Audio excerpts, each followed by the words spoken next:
live within your means. Nga kung maikli ang kumot, matutong bumaluktot. Basin po, okay na. Pero sa teacher ha, ako nagtudlo ko. Kita mga teachers nagtudlo ta. Nga ma-free ang unahuna sa mga bata. Ganahan ganita mo innovate sila, no? Mabitaw na higher order thinking skills, kaya ganahan ta mahimo silang creative. So kung maingon ta og matutong bumaluktot, nagkontradict atong gitudlo sa prinsipyo sa tao. Di na lang siya maningkamot. Di na siya mangandoy. Kanang maingon ta nga common sense ra man na disiplina. Yes, discipline is another story. Discipline is ayaw buhata ang makadaot. Pero kung maayo, imong pugan mo galingon, you're depriving yourself sa pwede nga nindot or maayo unta. Diba? Kaya as a teacher, ambot lang kung pareha ba tao una-huna mga teachers, nitudlo ko aron mo hatag og paglaom sa bata aron mausab ang iyang kinabuhi aron mo nindot ang dagan siyang kinabuhi. So kung ako itudlo niya ingana niya ako mismo wala ko kasuway ana murag hipokrito ra kay dano.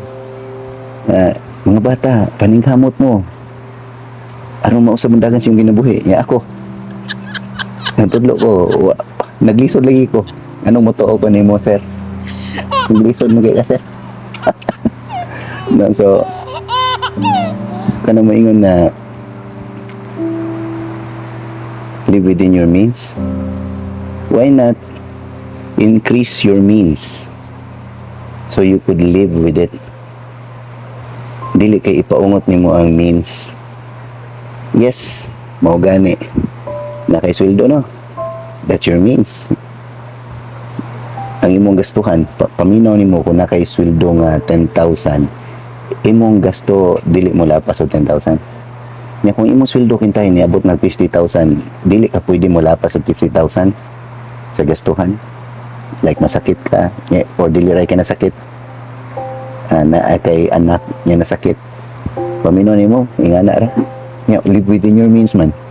Sakit imong anak, pagdanim sa ospital, uy, 100,000, batay na lang ka na. Kay live within your means man. Di na ka buhi na. Yan ang expenses sometimes dili nimo mapugnan. Discipline siguro. Pero sige ko no, kita nagbuot sa presyo sa mga panaliton, discipline. So kung mosaka ang presyo sa panaliton, di na ta mangaon kay live within your means. No, increase your means unda. Mo gani gibutang ta aron mo tudlo. No, aron mahimong creative, mahimong innovative ang mga bata. O kana ang rason nganong ni side hustle jugo.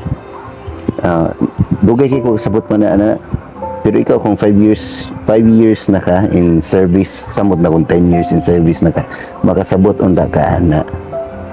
Pangitani mo paagi ang income mo nang pangitag paagi side hustle bisag unsa na sa tinuod lang bisag unsa. Ako tungod ato kay nangita ko nya di ko kabaw, hindi ka kabaw gud unsa o unsaon pataka lang kag sud mabiktima kag scam, mabiktima ka or nagusik-usik kasi mong puhunan kay nangita ra man ka og money back good guaranteed ganahan mo kag kwarta gyud kwarta usod sa muham sa kay buhaton oy dili nga nagalibutan eh.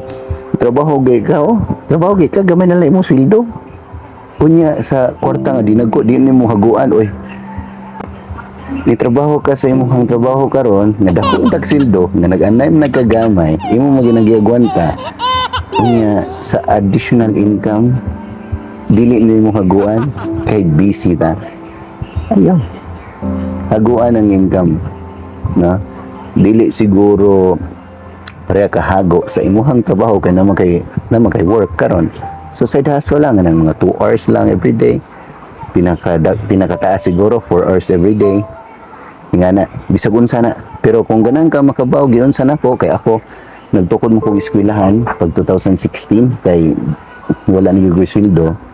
O lately pag 2021 naglisod na mi akong eskwelahan ni down na gyud tungod sa pandemic.